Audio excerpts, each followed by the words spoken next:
Hello, and welcome to Friends of the Force. I'm your host, Sarah. And I'm your host, Brad. And on today's episode, we are once again, it is that time of year, folks. Did you forget? I hope not, because it is that time of year where we here at Friends of the Force celebrate our favorite animated show, Resistance, with our Remembering Resistance Day episode. Here we are. Another year, another Remembering Resistance Day. Admittedly, we haven't done a lot of publicity for this year's Remembering Resistance Day. We've had busy summers, but that did not stop us from coming in hot at the last second with some fun Resistance moments to think back on and reflect on and talk about, because we just wanted an opportunity to talk about the show here in the year 2025, coming up on its 8th anniversary. Which is genuinely crazy to think about. How long the show has been in our lives. Like, I had Niku as my phone lock screen for like 5 years, which is crazy to think about. I only very recently changed it, but and that was really hard for me. But that was from a background I made in the first Remembering Resistance Day, I think. Anyway, it is so crazy to think about the journey that we've gone on with Resistance too, Brad, because this is kind of the show that brought us together as people who talk, not only people who are just friends, but people who talk publicly on a podcast about Star Wars as friends. And since we started doing Bebo's Book Report, which was our Resistance recap show, we love the alliteration, obviously, we've had the opportunity to not only cover the show, but then through Remembering Resistance, talk to so many of the cast and crew who made Resistance possible. And I'll let you talk a second. I'm so sorry. I'm yapping right now, but I would like to say that it's been such a privilege to get to talk about this show, get to talk about this show with you, and to get to talk about this show with a lot of the people who made the show happen. I'm so grateful for everybody who's taken the time to join us on the podcast to talk about Resistance and keep this show alive. And maybe we get 6 more Resistance seasons one day. Let's manifest it. Oh, yeah. Yeah, those episodes, some of the work I'm most proud of that we've done on the podcast. If you listener haven't checked out those interviews, we got some really good ones. We got Christopher Sean, Myrna Velasco, Susan McGrath, Josh Brenner. We got so many people, from writers to animators to executive producers. So lots to sift through, but I really kind of felt like us doing that was a way to tell the story behind the scenes of the show that came and went far too quickly. And I would like to correct the record. The 7th anniversary is coming up of Resistance, because it was 2018. And then it ended in 2020, very early 2020, right before shit hit the fan. So in a lot of ways, like, not great for me emotionally.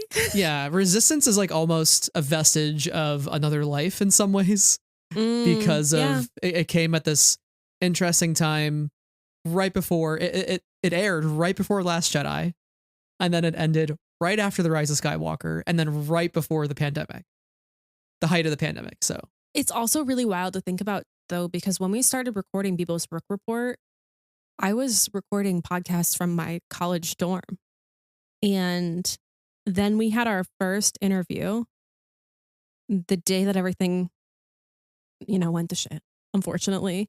And like, that was such not the interview itself being a confusing experience, but like feeling like we've been thrown around just in the world as everything was changing around us.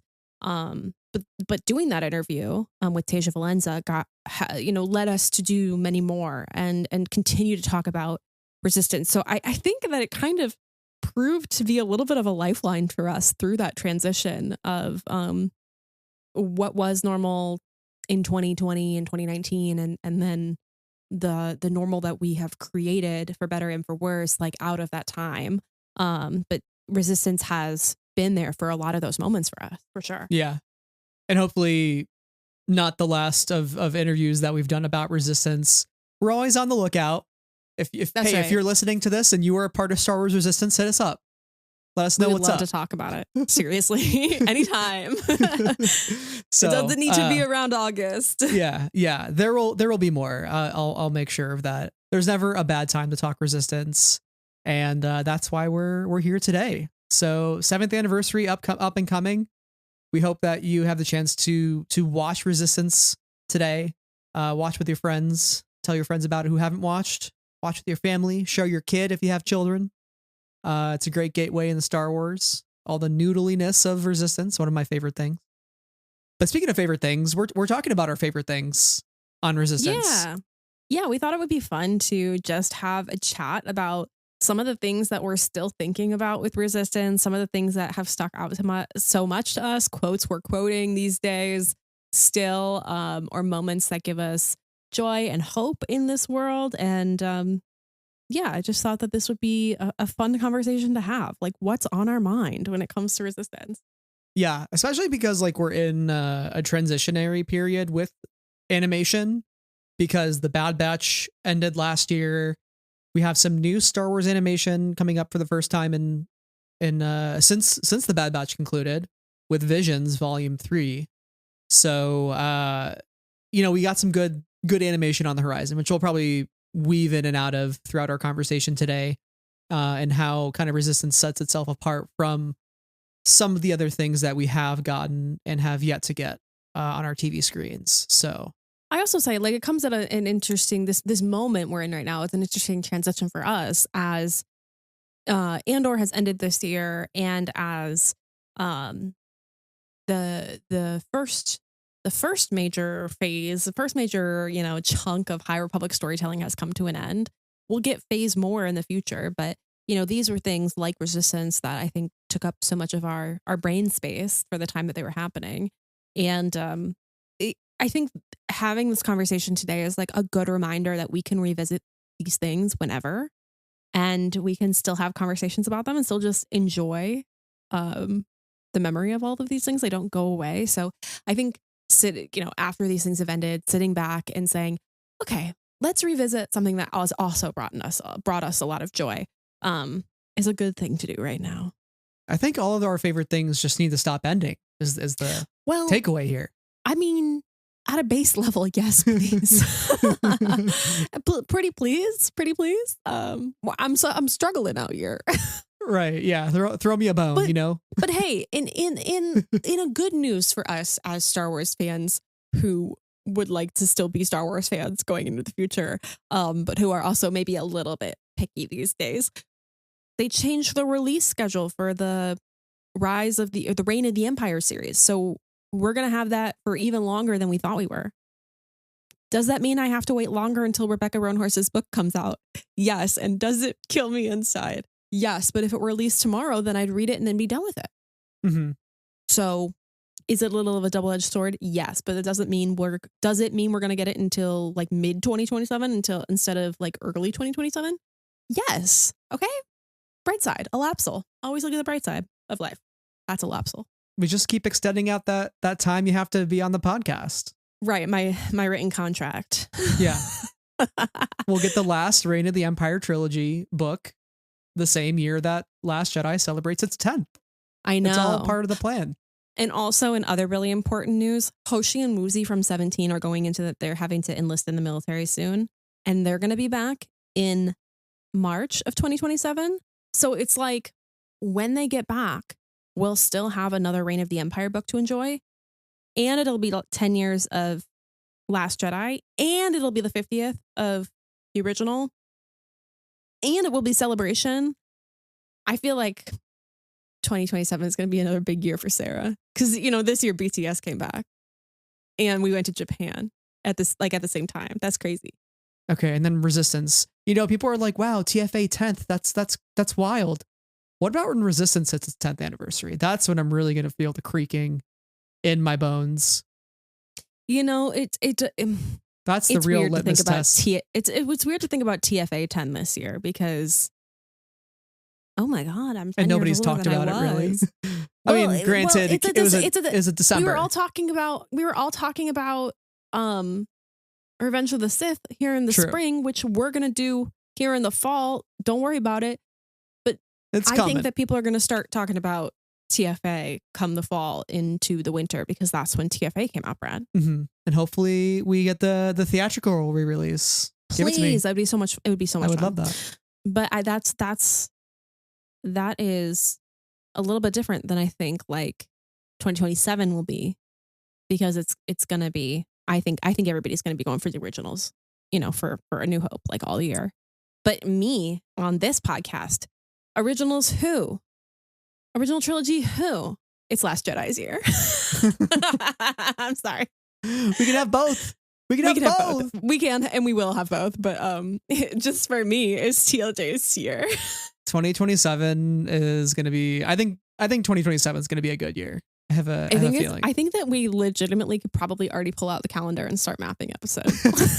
Don't tempt me. Don't tempt me. Between Reign of the Empire and both these anniversaries that are so big. Anyway, why would you give me that idea? Because now I'm gonna open the Google spreadsheet tonight and go to town and plan out 3 years of episodes. Yeah, afterwards. Do it after, because we right now have some resistance to reminisce about. We do. And remember. We do. And I really, really want to talk about some of these. So I really want to talk about all of them, but there's some that I'm really excited to introduce. Dang it.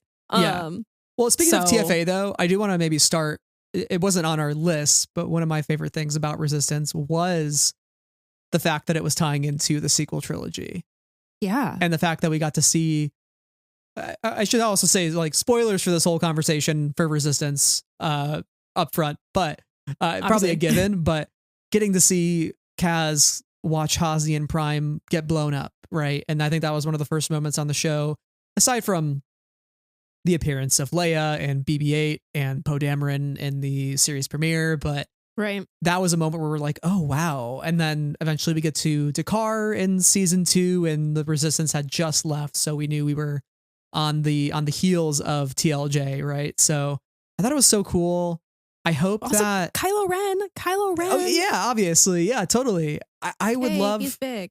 We like. I would love more Star Wars set in the sequel era on television, and I feel like we're moving away from TV now, unfortunately, for better and for worse. But like we're getting Starfighter, we're getting a new Rey movie, like a Simon Kinberg trilogy, like all of these projects that are supposed to be happening in the sequel time. And so logically the next step for me, I think, would be some sort of sequel era show, because Mando is, post Return of the Jedi closest to that. But like, could we get Kazuto Xiono in Starfighter? Like, could we get some of those cameos like in a movie called Starfighter with our Starfighter buddies from Resistance?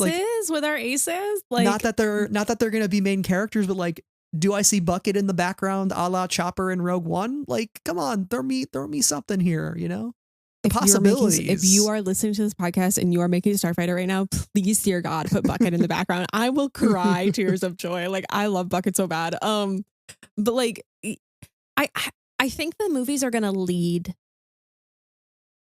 usher in like this particular era of Star Wars storytelling in other mediums, because if it wasn't coming out contemporaneously to the sequel trilogy to fill in little gaps there, to like make little bridges, then it hasn't come out since, like, at all, really. Everything, or I think nearly everything that's come out since, from books to shows to whatever, has been in the direct years after Return of the Jedi, as opposed to closer to The Force Awakens. Am I wrong when I say that? Is there something I'm completely missing? No, I mean, there have been some books that have come out to sort of re-explain certain choices from The Rise of Skywalker, to be like, oh yeah, Poe, smuggler. Oh yeah, here's that book. Oh, you're right. There have been some of those kinds of things. But those are bridge books still. They're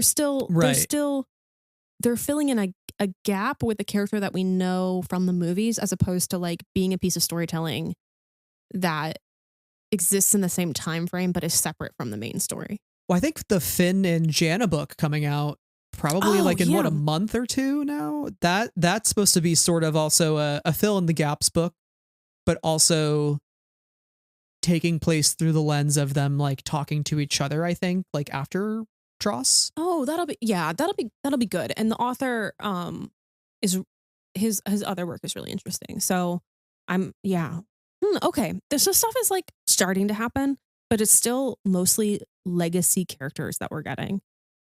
You know what I think was really cool about Resistance is like we got a couple of legacy characters throughout, but it was mostly this entirely new crew.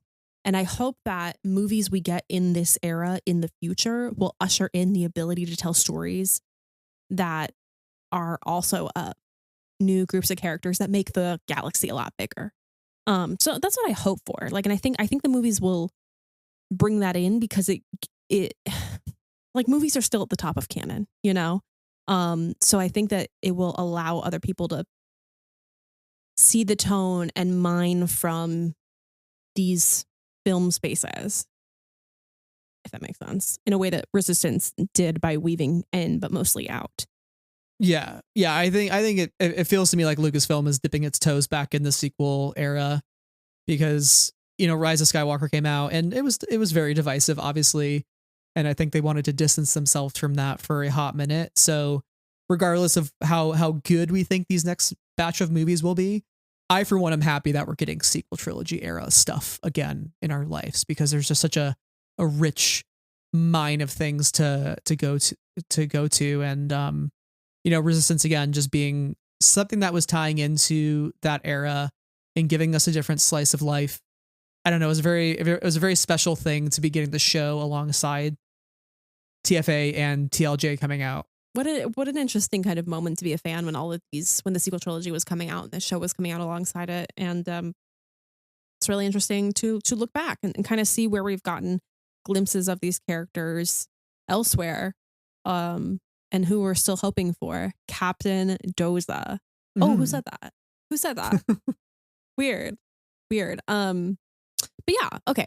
We've yapped enough. I think we should like really hop into the list because I would really like to talk about my droids. Yes. Okay. Kick us off. One of Sarah's favorite things in this show is specifically the line, "Oh, CB, your head is disconnected from your body." I mean, what a moment. what a moment. Okay. Oh, CB, your head is disconnected from your body. Okay. Because they're two parts that stick together magnetically.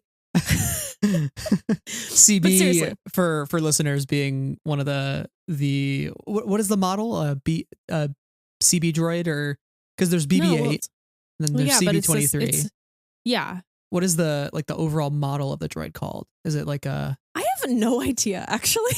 Like, are they the same? Are they now BB I have units? questions.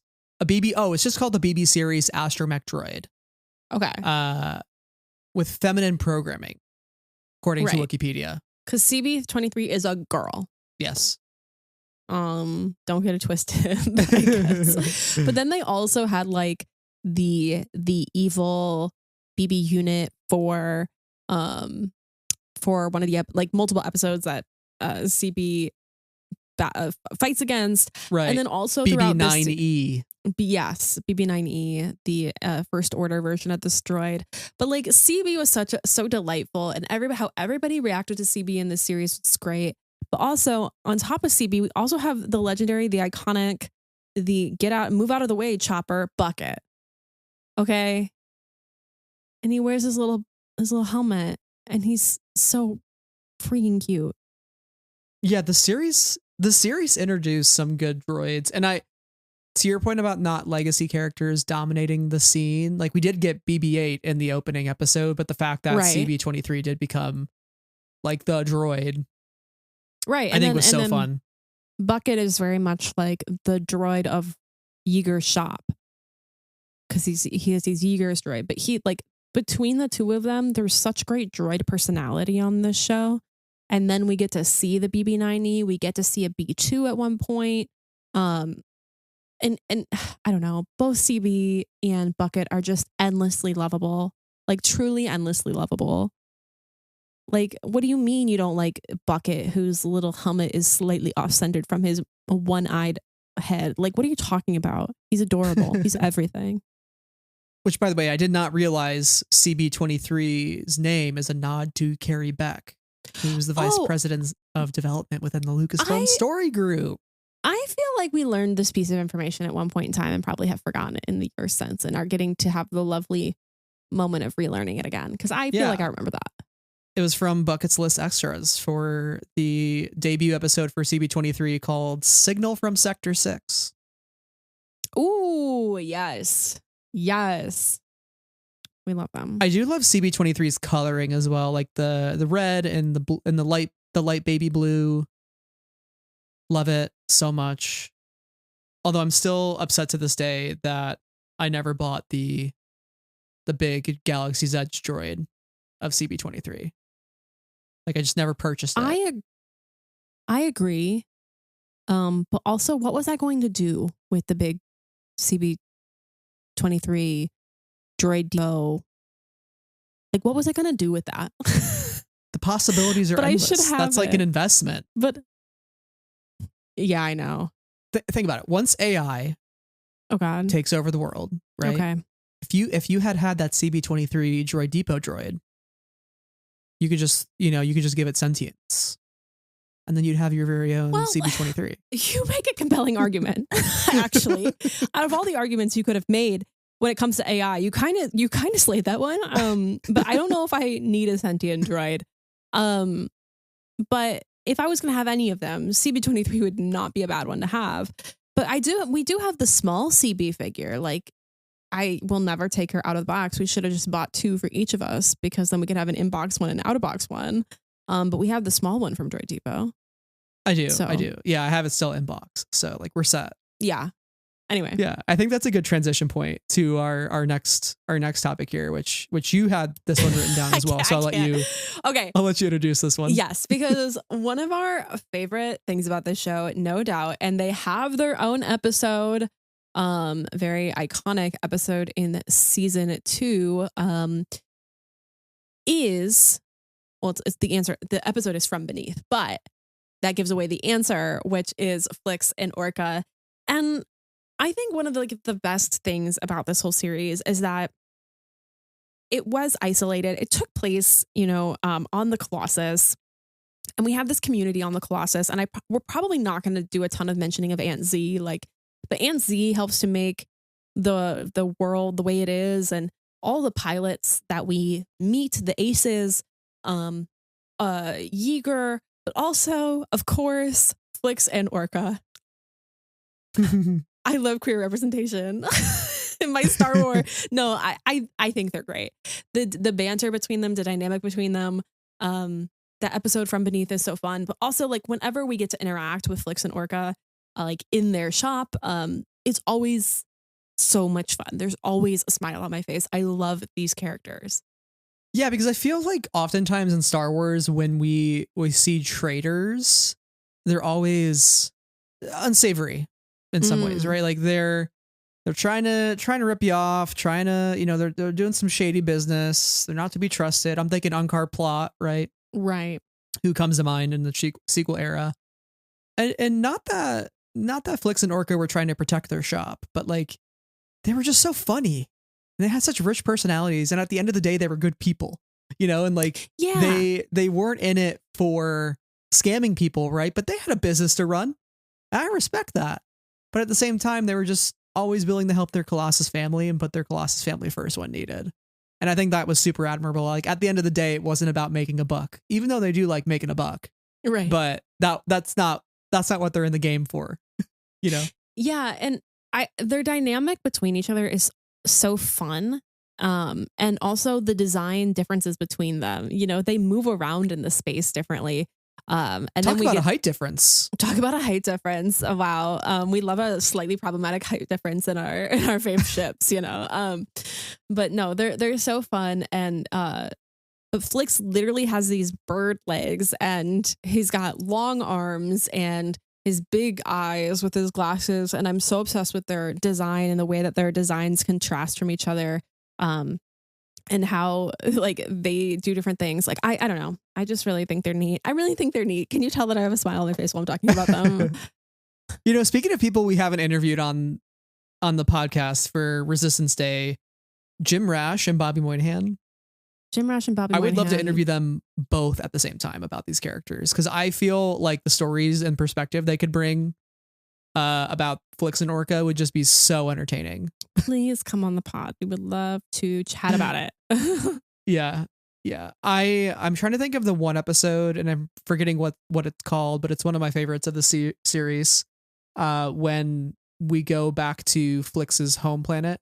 It's from Beneath. That's what I've been talking about. Oh, from Beneath. Okay, yeah. That's one of my favorites for sure. Just getting all of his people, and the fact that Flix's species was from the Yuzums originally, which were supposed to be like a Return of the Jedi. They're like a Return of the Jedi Ralph McQuarrie concept art creature that turned into the Flix species. So, and they also have bird legs. Yeah. But the Yuzums are like much more terrifying.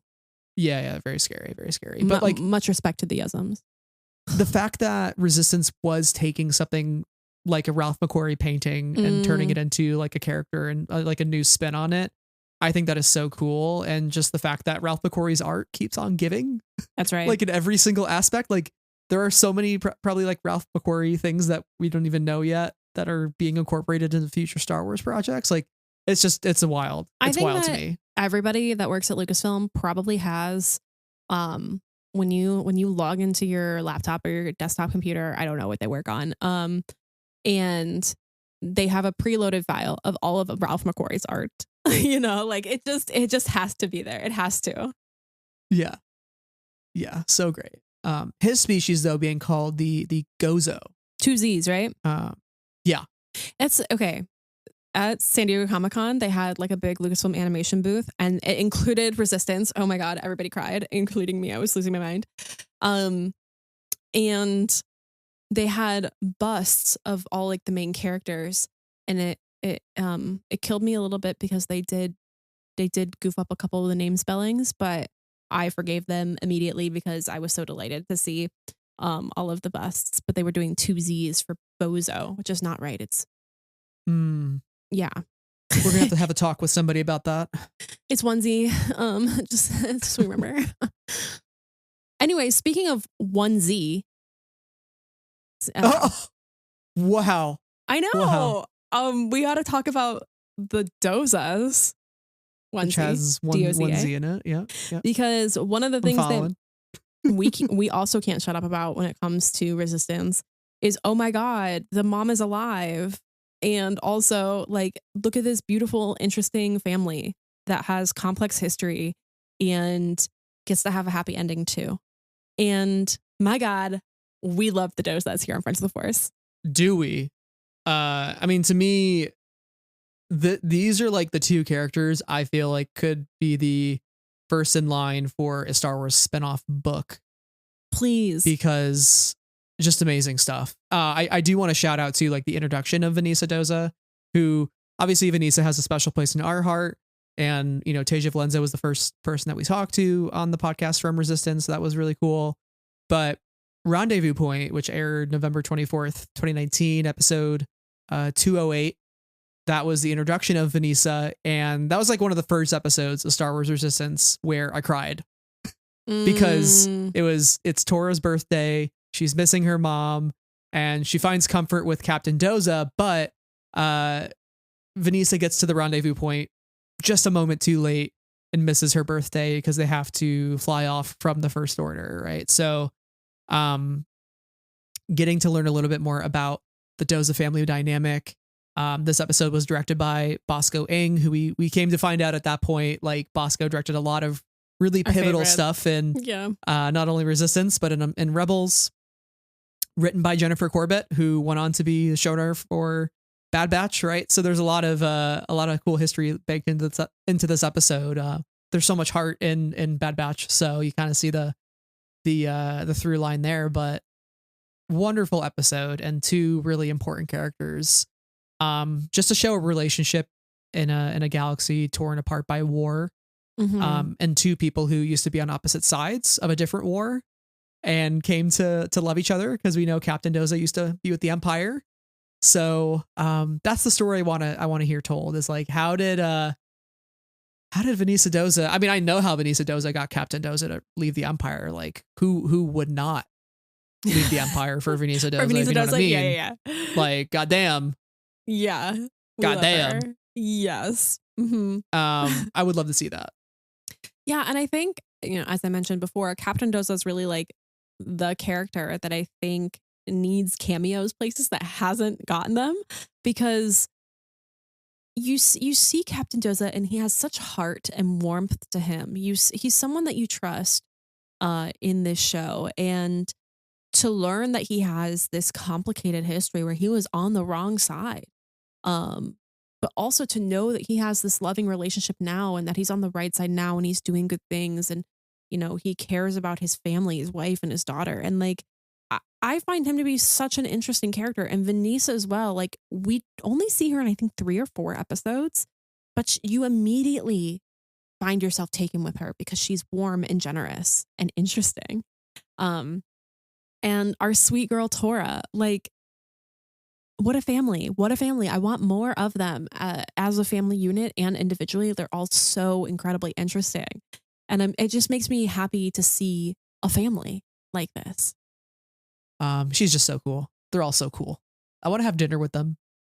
If they want to adopt me, that'd be great too. Yeah.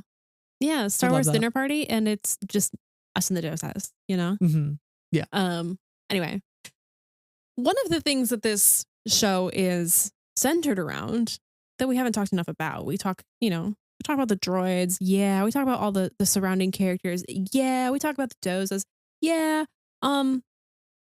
Fundamentally, the premise of this is we got a lot of aces. We got a lot of great pilots. And your note reads, and I quote, "Racing! ! Zoom, zoom, zoom. I like speed." So I do like speed. I am Lightning McQueen, actually. Spoiler alert. You're Lightning McQueen? Yeah. Ka-chow? This is something that I think we have gotten too far away from in Star Wars, which is speed. Speed. George was always about faster, more intense. You know what? You're right. You're right. I laughed when I said speed, but you're actually right. And listen, I love the Book of Boba Fett. I love the Mod Squad. They're so cool. I love their motorcycles. They're moving slow. They're moving too slow. Yeah. What's with that? The bikes are sick. I love that. I remember that was not my conversation. I remember having that conversation when that show came out. Like, they're kind of moving slow. Yeah, because everybody's like, the worst people in the fandom are like, the bikes are so dumb. And I'm like, the bikes are sick. They're just moving too slow for me. Sick. Like, why are they moving at like 2 miles an hour through Tatooine? Yeah. And not Resistance. Not enough dust being kicked up as they move. Yeah. You should be like careening and turning and bumping in the shit, Resistance brought the speed, the need for speed. Yeah. And speaking of the need for speed, I'm pretty sure there's a short. One of the shorts that came out in between season 1 and 2 is literally called The Need for Speed, and it's directed by Stuart Lee. But literally they brought the need for speed. These episodes, we have like the Vox Vortex, we have the Platform Classic, a couple of really highlight episodes for me in my mind. Also just the opener, like we get Poe and Kaz in a like a dogfight there too. Yeah. Like there's a lot of really good just flying sequences in the show, and I never once felt like the show was too slow. No. Or going too slow. And I feel like that's on purpose.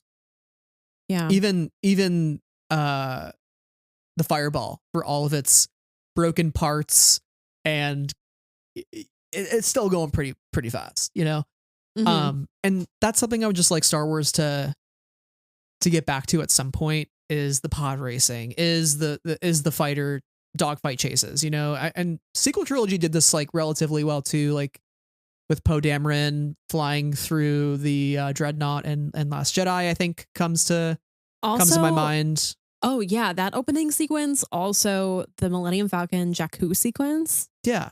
Which like the way that the camera, I'm sorry, we'll talk about this when we talk about TFA, but the way the camera moves in that sequence is crazy. Yeah. But I think that you're right. But I also, with the sequel trilogy, but I also have really good news for you. I hope. There is a movie coming out next year. I believe I think this is 2026 release, called Starfighter. It's 2027. 2027? What's coming out next year is Mando and Grogu. My bad. I mixed up my years. Point being, Starfighter 2027 could be a big year for speed. That's what I'm saying. Like, how bad can it be, right? Like, we get Ryan Gosling, we get Mia Goth, we get Matt Smith in a movie, and there's some people going zoom zoom. Like, I'm happy. I'm there with my big large popcorn, my large Coca-Cola, not sponsored, and I'm just having a good time at the movies. That's all I need. And then Matt Smith's just being all Matt Smithy. Right. Like, just this once. I can't ask for anything more. I can't. Yeah. My doctor on the big screen in a Star Wars. Right. Like, I can't. You cannot get me to hate it. I will never. I'm excited. I'm excited. I think it has the potential to be really fun. But let's hope that it has the need for speed. You know, like that. I don't know how speedy are we gonna get in Mando and Grogu? How speedy can we get Mando and Grogu? We got to keep Grogu I expect safe. the Mando and Grogu movie to safe. be exactly what I think it's going to be, and I don't know if it'll bring the need for speed that I have. But like the door is open for speed for Starfighter. It's laid out the premise, and the premise is speed. So hopefully we'll it's in the title. Like, hopefully we'll get it. Yeah. It'd be like naming the movie like Dexter's Diner. And then like the whole time he's not even cooking. Like the whole movie his kitchen's broken. You're just like, what? This whole movie's about him like fixing his kitchen? That's it? Yeah. You know? Yeah. All of his appliances are broken? That would just be a dastardly mistake. Okay. To like really jump back into Resistance though, because I agree, because we would have to be cooking in Dexter's Diner if we're in Dexter's Diner, the show. But the bear for Star Wars. The bear for Star Wars. Oh no. It could work. Listen, I have ideas. Lucasfilm, call him. What I think is really cool though is that we got this whole crew of aces. They're kind of tertiary characters throughout the whole series though, which was surprising because they led with the aces and all the marketing, if you recall. Like, here are the ace pilots, and then that's not who we stuck with the whole time. But I think it was really cool to be introduced to this like ecosystem and this world that we don't necessarily see in other Star Wars, because we're focusing on oftentimes much more important things in the galaxy. But I loved the way that the races looked over the water specifically, and even the way that like the Vox Vortex 5000 plays out, which I think is so fun and interesting. And like the races have style to them, which I think is so cool. And I hope that any racing we get in Starfighter, whatever may be happening in Starfighter, dogfights, racing, whatever, it'll bring the style and the energy. Totally. And some just cool ships. I think if Starfighter brings anything, cool spaceships. This could really be like an Alphabet Squad moment. We love the Alphabet Squad, and I think if we had a lot of cool different ships like we do in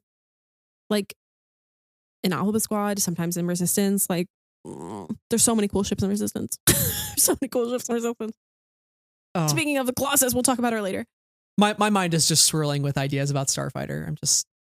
I'm so excited. I'm just thinking of the aces here in Resistance. Like Ryan Gosling is like a hype Phazon type of personality of like, hype Phazon. I'm the best racer. Look at me and Mia Goth. And Mia Goth is like the reluctant love interest that he's trying to impress, and she just absolutely wants nothing to do with him. Not that she has to be the love interest, but like it's Ryan Gosling, so you're gonna kind of play to his, like I want Barbie to look at me type of character. What if he just plays Ken in Star Wars? Yeah. Yeah. Starfighter Ryan Gosling has a good day when Mia Goth looks at him. Okay. That's the premise. Let's bring our head out of the clouds and the stars. You got me thinking. I know, but we gotta focus our thoughts. We gotta meditate. We gotta lock in. Figure it out, because the next thing that I really want to talk about, we gotta lock in, because if we've read the High Republic, and we have, we know that also we've seen the prequel trilogy, and we know that on top of some Jedi temples, or on top of some Sith temples, are Jedi temples, and what are under some Jedi temples? Sith temples. And and none other than Kazura Ziono and his buddies Kel and Isla find themselves at a Sith temple with none other than like literally the coolest character on this entire show, perhaps, Mika Gray. Mika Gray, who originally was supposed to be Asajj Ventress, which is crazy. In one of our interviews with executive producer Brendan Auman. Uh-huh. Check it out. Shameless plug. One. But and then we eventually get Asajj Ventress anyways in the Bad Batch, and then Tales of the Underworld, and who knows what's next for Asajj. But Mika Gray was just so cool because we didn't get a lot of Force stuff in Resistance, and to have this moment, the two twins on the Colossus, they were a bit Force sensitive, so there was a little bit of it there. But Mika Gray in the Relic Raiders episode was just peak. It was so good. And her design is so interesting, and it was cool to see like another older woman in Star Wars, who was like doing her own thing and very interesting. I want her to bring her back into Star Wars in some way because I know she's got stories. She's got life that's like interesting and cool. And also when she's like, you're in a Sith temple, and she's explaining this to Kaz, and why did the Jedi build temples on top? And they said she says it's a purification of suppression, which I thought was such an interesting phrase, and such an interesting phrase within the context of all shows like, the show for 7-year-olds, Resistance. But I just, when I think about this show, I think about, these really cool one-offs shows or episodes that we get in other places that are not just on the Colossus, although the Colossus, we know is the coolest thing to ever have cooled. But when we get to go elsewhere, we also like get to discover a new place and a new thing, like in a really, really interesting way. And I can't get over how cool Kazuda Xiono, of all people, being in the Sith Temple was, and having an Indiana Jones moment, truly. Yeah. And I think also the fact that Mika stayed with the Colossus crew as well, which sort of speaks to the way that community operates, where it's inviting. I guess it even like became more inviting as the show went on, and as they had to be on the run from the First Order, because when Kaz gets there in season 1, they're like, who is this guy? He's kind of annoying, and they're all fighting him, and they start bringing people into the family. It's like, the more help we can get, the better. And then Mika joins the crew, and she stays there through at least the finale. Right. And so I just feel like that's so cool that she had a spot in that community, and who knows if she gave those kids any help in trying to sort through their feelings and their own Force sensitivities. Right. So I appreciated that, but also Mika as a character is just so intriguing, and I want to know like all of her history. I want to know how far back does her relic rating truly go, and how much does she know about different eras of, like we talked about the High Republic. Does she know about the High Republic? Has she stumbled upon any relics from that era in time? She's just like, she's like an enigma. I just want to know more about her. There's so many possibilities. Yeah, absolutely. Abso-freaking-lutely. She's the type of person I would sit next to at Auntie's bar and just keep buying her drinks and be like, tell me more. I'll be here all night. We'll hang. Let's just keep chugging them down and telling stories. I want to hear it all. Do you want a glass of water in between? Do you want a snack? Like, I want to hang. Like, I want to learn. Yeah. Yeah. And then eventually Anzi is like leaning in because she wants to hear all the deets as well. And Anzi absolutely wants all the tea. Yeah. And the next thing you know, you're in Ewok village with all the Ewoks listening, and then she's just telling her story. And then they make you their god? Yeah. Honestly, Mika Gray is probably a god somewhere on some planet. Geode was a god.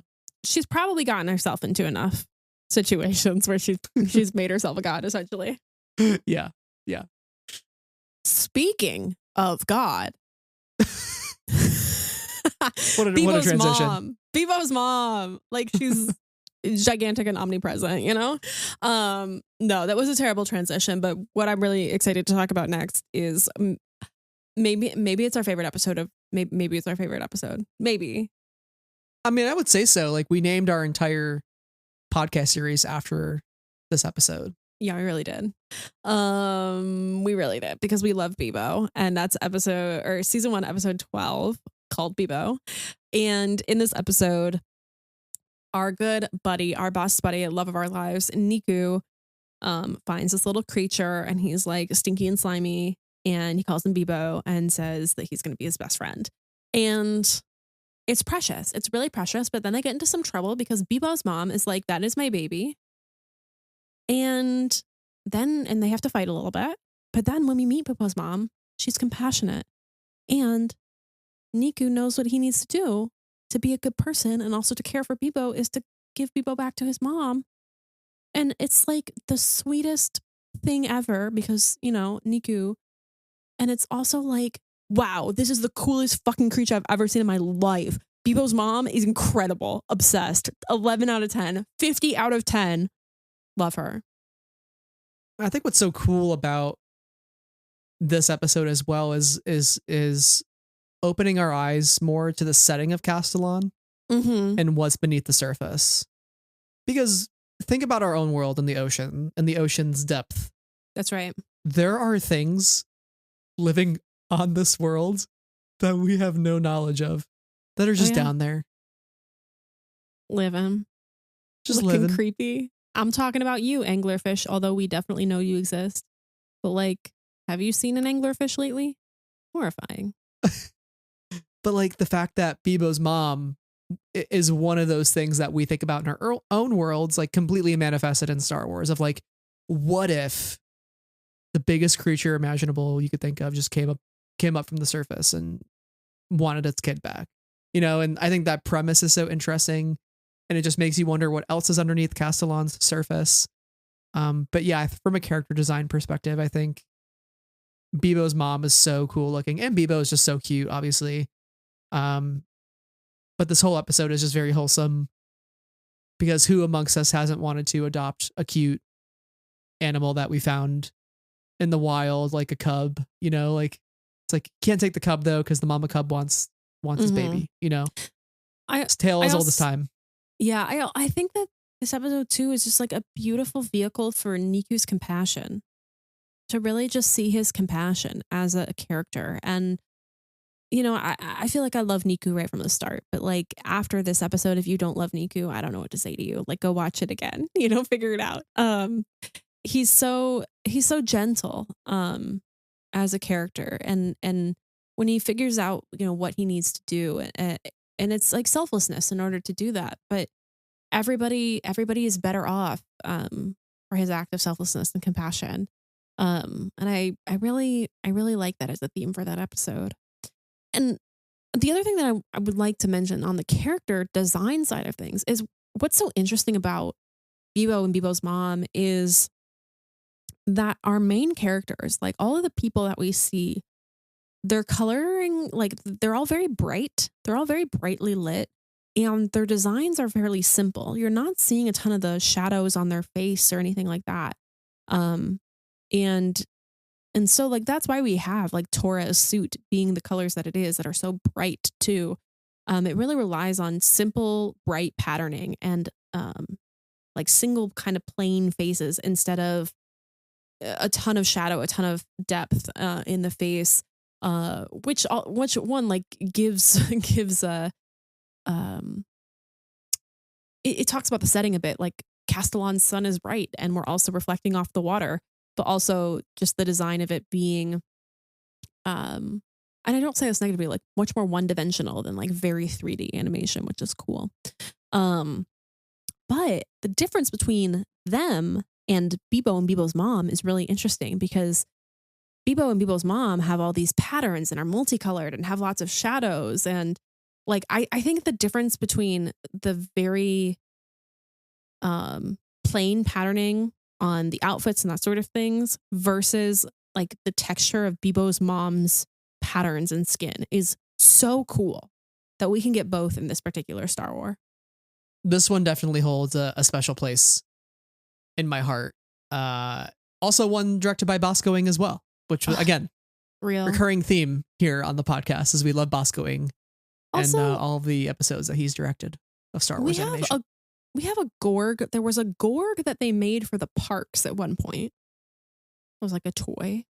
And then there was the Gorg hand puppet that's huge that they sold at Celebration 2019 and that I have 2 listings of on Mercari Hearted that I think about buying all the time because I didn't buy it then. Anyway, but where's my Bebo plushie? Actual question. Because I want a Bebo. Yeah, the fact that there is a huge lack of resistance merch is a sin. It's a crime. Yeah. Also, more Gorgs in the parks, please. Mm-hmm. Yeah. They should have like a Gorg pond in Batu. That'd be my like God, a really you're easy. so real. Just throw some water for saying somewhere. that. Just put like a little barrier so kids can't, put their hands in. But and just put the Gorgs. Have them keep popping up, moving around, blurbing. That's crazy. Bubbling. You're so genius. Wow. I keep telling you, I got ideas. They all cost money, but I got ideas. But I want to say, speaking of Gorgs, we have to talk about someone who loves food. Food.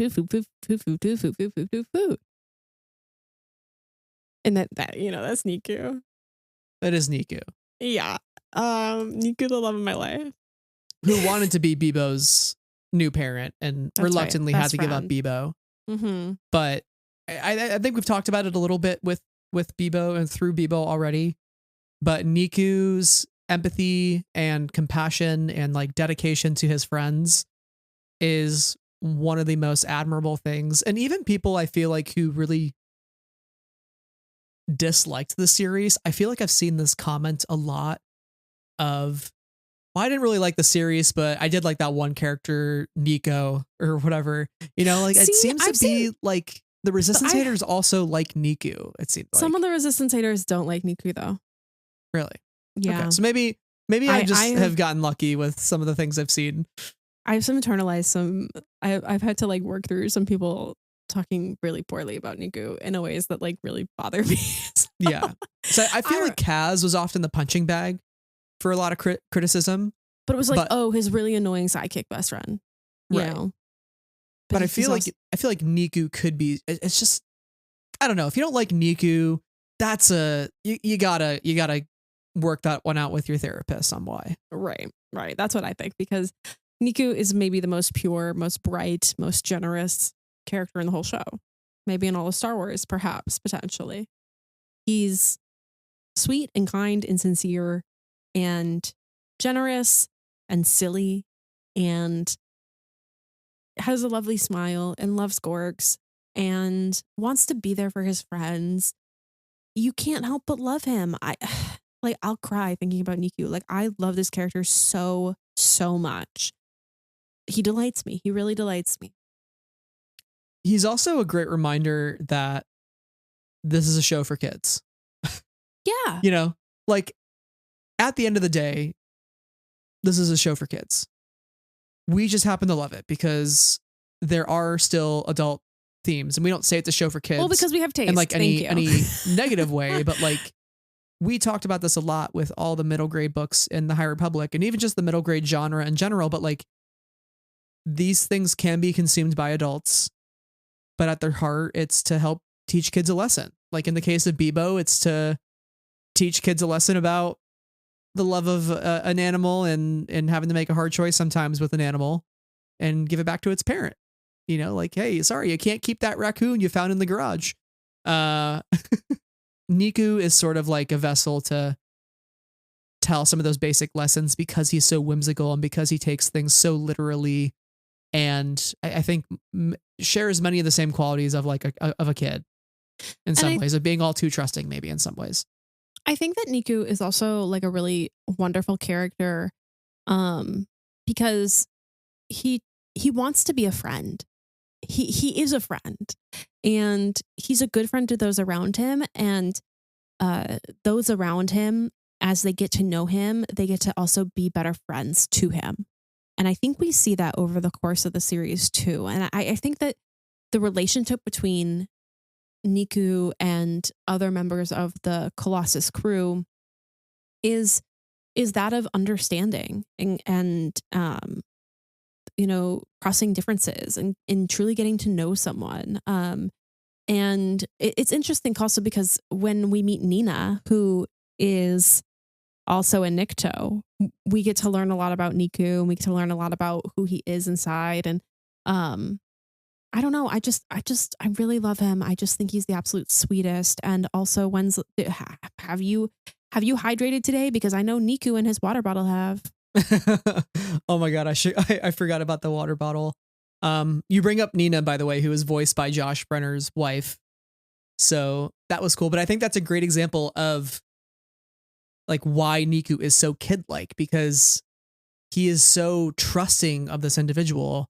Mm-hmm. The fact that this individual, this other Nikto, could betray him doesn't even cross his mind. It's just like, I made a new friend. I love my new friend. So simple-minded in a lot of ways, and he learns a really hard lesson in that episode, and it hurts his feelings. But he is not marred by cynicism. Mm-hmm. He is so optimistic about the world, and in hindsight, I value having a character like that, because goddamn, I open my phone every day and the most horrific thing I could even think of is a headline. And to have somebody like Niku, where it's just like it's just pureness. It's just like, what if I was just like always looking for the best in people? It's so rare, and the concept of that is so foreign nowadays. So yeah, he's of like, what if we saw the best in everything? It's like, no, the world's a really dangerous place, but at least for Niku, he just wants to have friends, be a pirate, and eat some food. He's just a great case for the power of optimism. Yeah. And the power of kindness. So I really love him. But he's not willing to shy away from a battle. Let me be very clear. That's right. Because he's had his moments. He's had his very fine moments in battle. Yeah, man. I'm just like scrolling through things. I adore him. Love my life. Niku Vozo. What to say? I think that brings us to kind of something that is so inherent in Niku, which is he's like the noodliest guy you've ever seen. Bones in his body do not exist. Noodle. But everybody's noodle. Because this show is noodle. And we love noodly animation. This show was such a departure from the animation style that we had gotten used to in the Clone Wars and the Bad Batch. And it allowed us to explore a 2D style, allowed us to do something that's much more noodlier and much less grounded in gravity. And I love the way that these characters move. They're so silly. And I do think that they could make it to screen and also be normal. But also, I love the noodle. You're saying make him come to the screen. I keep thinking Christopher Sean. Get him in Starfighter, Lucasfilm. Please.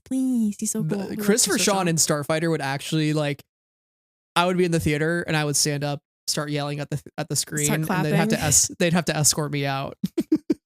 You were perhaps too invested. I love the animation for the show so much.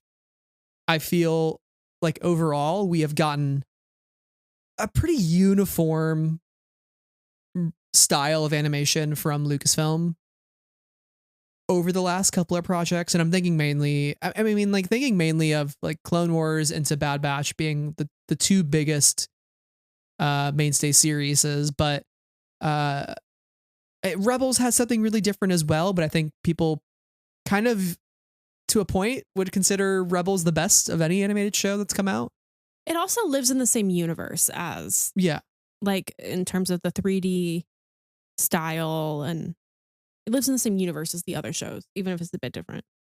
And I think like Resistance focusing on that cell shading style just made it stand out. Like if you saw an image of Resistance, you would know exactly it's from Resistance. If you showed me an image from Bad Batch and Clone Wars side by side, like I might not be able to tell you which series it was from. And that is good and bad. And I think to a very specific degree, they're trying to make Bad Batch and Clone Wars, like to your point, like be in the same universe and kind of look the same and have that same style. And even Maul, Shadow Lord is coming out next year on Disney Plus. And from the trailer, it did look still within the same kind of style of Bad Batch and Clone Wars, but there was also this sort of Spider-Verse-esque, paintbrushy sort of vibe to it. And I'm curious, as we actually see more footage and we watch episodes of it, how different it will feel. Again, still looked pretty similar, but you could tell it was trying to do something a little different. And I think we need more of that. I think Visions has been doing it in a really, really exciting way. Not everything has to look hyper realistic. Not everything has to look super gritty and, dark and serious. We can have some fun in our animated projects. Yeah, and while like the Lego animated projects exist within the realm of Lego and like the mechanics of Lego, those are really fun too. So I'm glad we have those. And of course, can't forget about Young Jedi Adventures, in which our characters' proportions are a little silly because their heads are really big.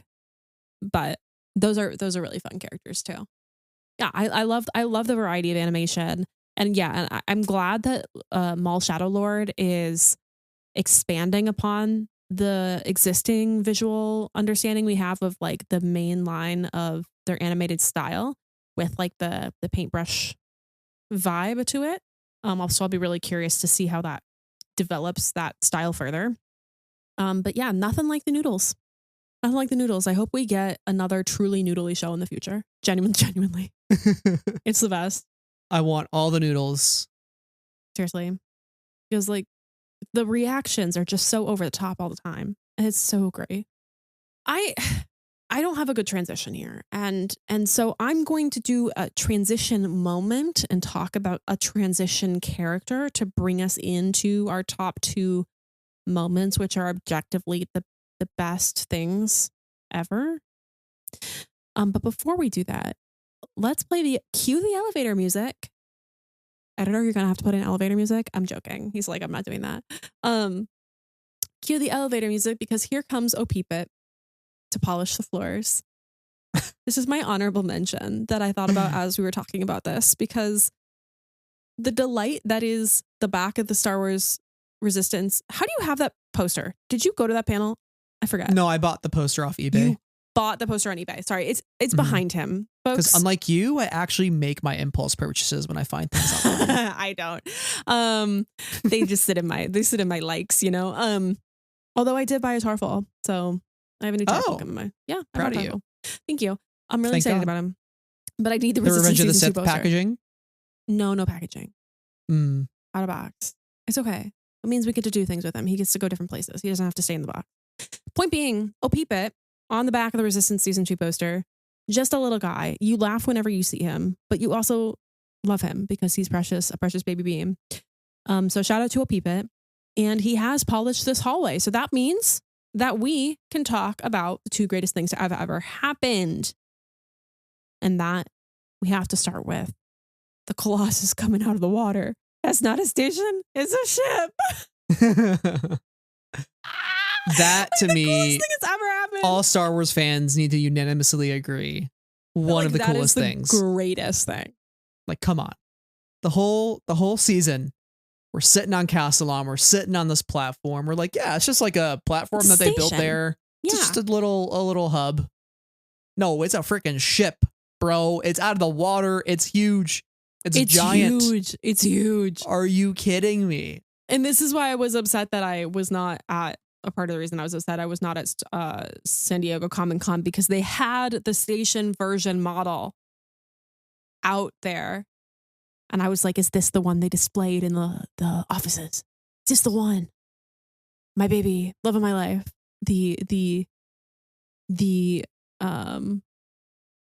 So many people have talked about it that we've spoken to and been like, yeah, the Colossus model. And we're like, the Colossus model.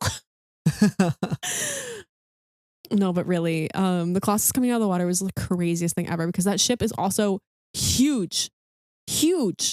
Like, did we know it was this big? I don't even think we had idea of how big it was. But it is so impressive and so cool. And like, I want a Colossus ship model really bad. Really bad. Yeah, the Colossus is one of those things where I really, really am sad there wasn't more Resistance capitalism. Because I think we've talked about this before, like a body pillow. The Colossus body pillow would like be so good. Colossus Lego would be like kind of intense. No, but maybe the it could be like Colossus a little Lego, miniature, No, but think about the power of the Colossus Lego. Holy moly. A UCS or whatever it's called, Ultimate Collector Series. Oh, Colossus. Yeah. 10,000 pieces. That's right. It's like 5 feet tall. Exactly. And then you display it in like your dining room. You know, you get a room you can't go into often, because if you do and you bump into it, it'll fall. It'll be terrible. But like oh God, it's so cool. It's so cool. Colossus. I want to do Colossus capitalism. I'm watching the end of No Escape Part 2. Okay, don't worry about me. I'm just watching it in the sky. It's gonna go to hyperspace. Okay. Yeah. I think one of the coolest ships. I'm still so sad we didn't get to see it in the Rise of Skywalker, because that was one of my things hopes. that in the months after continuing to pause the Exegol scenes to try to find it. Right. And I couldn't find it. I know it's there. We all know it's there, but like I want to see it. I want to see it in live action. Right. And we know, like, we talked a little bit earlier about like where these characters have shown up since, like knowing that a couple of them pop up in the novelization is really cool. I was like, oh, I know you. So it's nice to know that they're around and working hard and being a part of the right side and the right thing that matters. Yeah. You know where the Colossus could show up? Starfighter.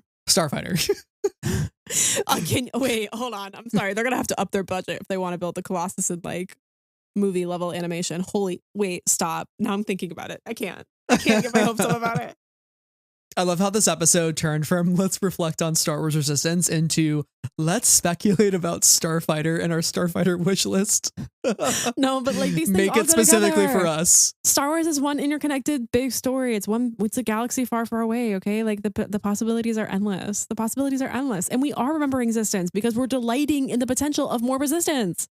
Listener, if you take one thing away from this episode, it's that if you're going to name your movie Starfighter, you got to come with the big guns. And the big guns are on speed. the biggest ship of all. It's speed. Right. Well, it's speed, yes, but it's also the Colossus. Bring me the Colossus. Come on. Yeah. Yeah. Maybe Ryan Gosling's character lives on the Colossus. Maybe he was there and he remembered it all too well. Come on. Maybe. A girl can dream. Colossus, I love you. Okay. Well, I think of that sign of that one meme where it's like, your music saved me. And it's like, your ship saved me. Your size saved me. Oh, God. Colossus. The ship. Oh, God. The Colossus is so fucking cool, though. Like, genuinely. Wow, I'm grinning. You can hear it.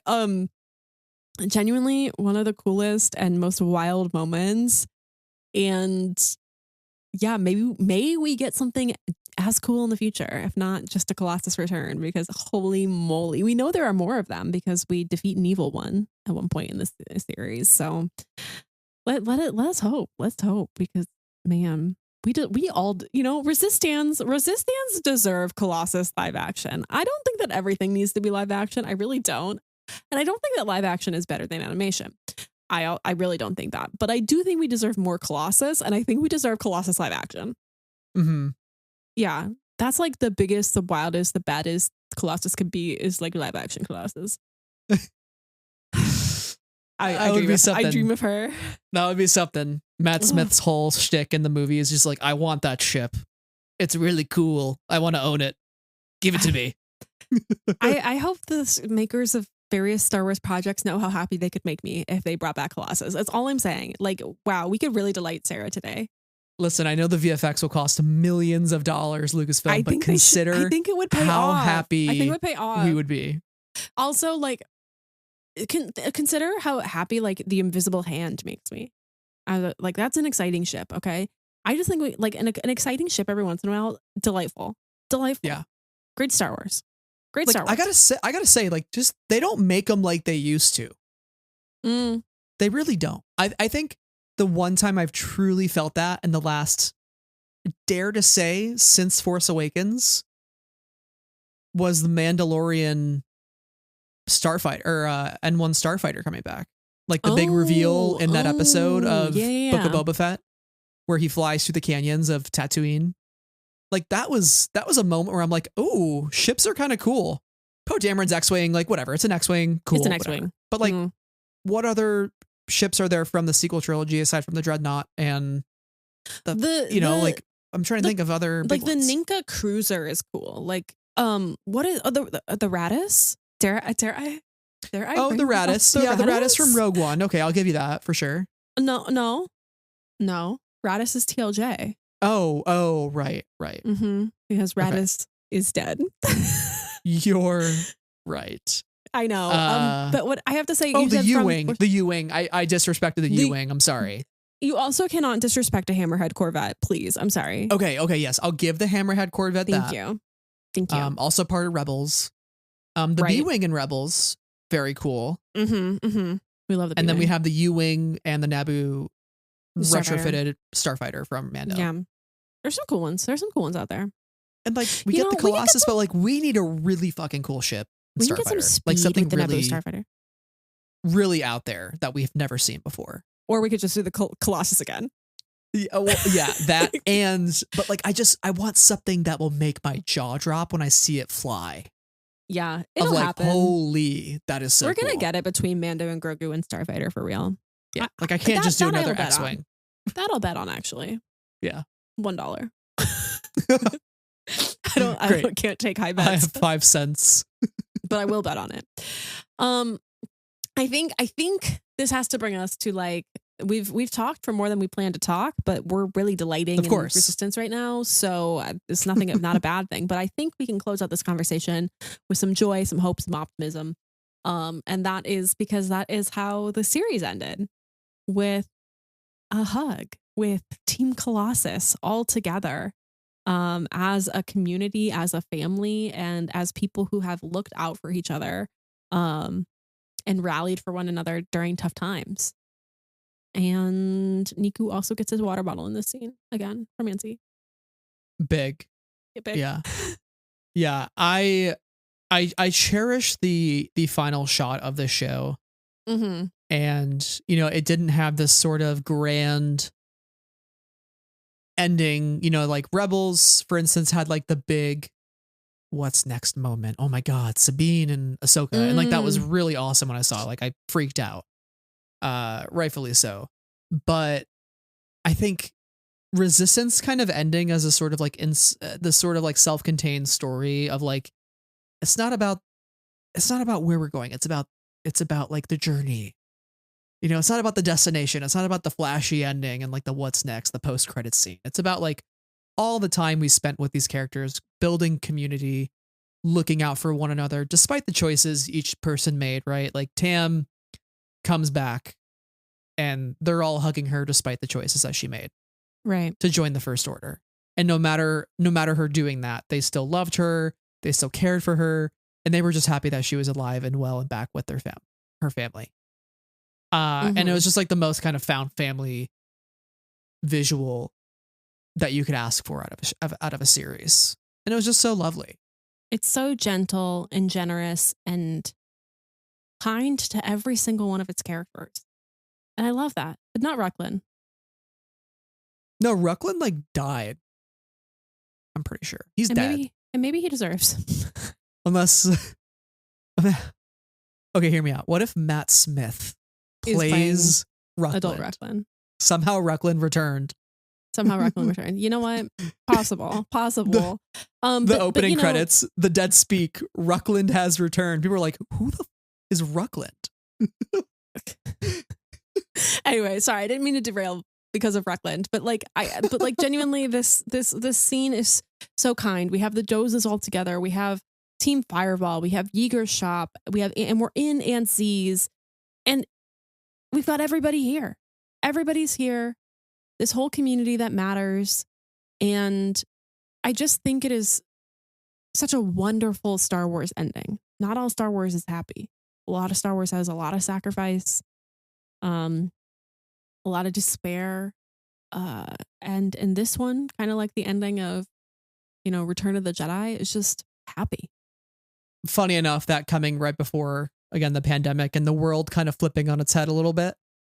Mm-hmm. And I feel like it was just an image that year that I could continue coming back to and looking at, and I had saved on my phone, and I would just look at it every once in a while and remember like, it'll be okay. Right. Like we were all apart from our friends and our families.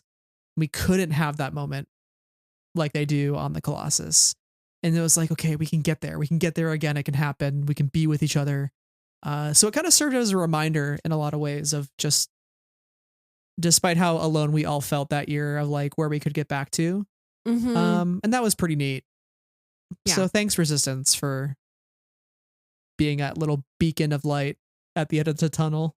Because it was a long tunnel, and it's still a tunnel, to be clear. But it really was a beacon in that moment for us, like very clearly, as we continued to talk about resistance and think about resistance. And I just think like the power of community is, and the power of care is like the overarching theme here. And it's something we all need. Adults, kids, everybody in between, world leaders, across borders, across differences, is, you know, how can we care for our community? And our community is not just the people you know, who live in our household, or who are our friends, but, you know, the people who live down the street, the person who lives in a different part of town. Like, there's so much cruelty in the world, and for what? And the way we can make change, probably, you know, it's difficult. We're not people with all the power, but the thing that we can do to make change is help the people in our community to do better, to have a happier day, to lead a better life that's more sustainable and fulfilling for them, you know, like in various ways. So yeah, care for community is the message here. It's the power of many. That's right. As sweet Mother NSA would say. Mm-hmm. Indeed. Bring that one back too. Act like we miss you. like we said up front, all of our favorite things get torn from our hands. Yeah. Yeah. But at least this show got anymore. At least this show got a beautiful, happy resolution that we get to sit with and not have to worry about our characters in that way. And I'm really grateful that whether the show was always planned to be 2 seasons or not, that we had the opportunity to get this ending. Yeah, it was the classic, like, great moment to end in case I didn't get a season 3. Like, totally. Like, great. We pulled it off, folks. All transgressions, though, will be forgiven if I get live action Colossus in Starfighter. Put it on the list. Not Team Fireball, Team Colossus. Yeah. Anyway. But we talked through quite a bit here, Sarah. And hopefully you, listener, whether you are an avid Resistance fan, I'm sure this was very fun to go down memory lane and take a moment during this little lull that we have in Star Wars stuff at the moment to just think about a better time and think about some fun things that we used to be able to watch. And if you're not an avid Resistance fan, or maybe you've never seen it, maybe us talking about Resistance made you want to jump on the bandwagon and be like, wow, they sound really excited and unhinged about this show. I should also go watch it. You should. It's on Disney Plus for free. Well, you got to pay for Disney Plus, but like, it's on there. And I think there are some episodes on YouTube, if I'm not mistaken, on YouTube Kids. I think there's a couple, and then there's also people who have uploaded various clips and stuff, including the ending, which is what I keep watching. Yeah. So repeat as we talk about this. It's worth it. It's worth it. And I would have an open mind with it. You know, not everything has to look the same as what we typically get. And Resistance is definitely a prime example of like a hidden gem, you know, something that you can't judge by its cover. And if you really engage with it and stick with it and commit to it, you'll come out with some favorite fun moments and some things that just, you know, like, hey, even if it's not fully for you, there are always things in there that you could love. I think, and we love a lot, and it was for us, to be very clear. It really was. I think one of the great things about Resistance is, you know, like these shows that are a bit lighter, you know, Young Jedi Adventures is geared to a much younger audience than even Resistance is, but these shows that are a bit lighter, you can just throw them on too. You can just sit and enjoy, and it doesn't have to be the most serious thing in the world, but this show does deal with important themes and darker topics, and it handles them well, and I think age appropriately. But it still remains its levity and its joy throughout. And I just think it's a real bright spot among the sequel trilogy and this corner of canon. And I'm really grateful for it. I'm really grateful for this little show. Topics including the rise of fascism. That's right. Star Wars is for kids. And with that, if you want to hear more from us, because Star Wars is also for us and we love Star Wars and we'll be here talking about it till we die, probably. Especially if Sarah keeps signing those contracts to keep podcasting with me. Right. That give me the big bucks. I know. Big money. That's right. But Sarah, I really enjoyed getting to talk about Resistance with you. Again, listener, hope you enjoyed our journey down memory lane. And if you want to hear more from us, find us on all of our socials, mainly posting on Blue Sky and Instagram, occasionally some updates on Twitter, but socials have been a little quiet lately, just with the break in Star Wars stuff going on. And hopefully as we approach the fall, we'll have a lot more to talk about that we're excited about. And we just wrapped up our High Republic coverage. So check that out if you haven't already. But we got some fun things to look forward to in the coming months. So yes, we sat and we schemed out some episodes that we hadn't planned already. So we're really excited about it. Hope you'll continue to join us here on the pod. Thank you so much to everyone who takes the time out of their day to listen to this podcast. We're so grateful for you. Hope you found as much or found as much joy and resistance as we have. And an extra special thank you to our patrons who help keep the show going and the lights on. So thank you to Abigail, Andy, Ben, Brian, Cheryl, Clay, David, Emma, Ian, Jennifer, Josephine, Katie, Knights of Ren, Krista, Logan, Lucy, Lindsay, Matthew, Nicole, Rob, Ruth, Santa, Skytalkers, and V-Glyph. We're so grateful for your support. Thank you so much. And to everyone, please ensure that you are hydrating. If you do not have a water bottle by your side, like Niku, now is the time to get one. It's still summer, so now is the time, extra special time, especially with the heat, to be hydrating. Please also be healthy and well. Take care of yourself. Go watch the final episode of Resistance. It brings a lot of joy to my heart. And we'll see you in the next one, Resistance or not. Absolutely. Thank you all once again. And until next time, may the Force be with you always.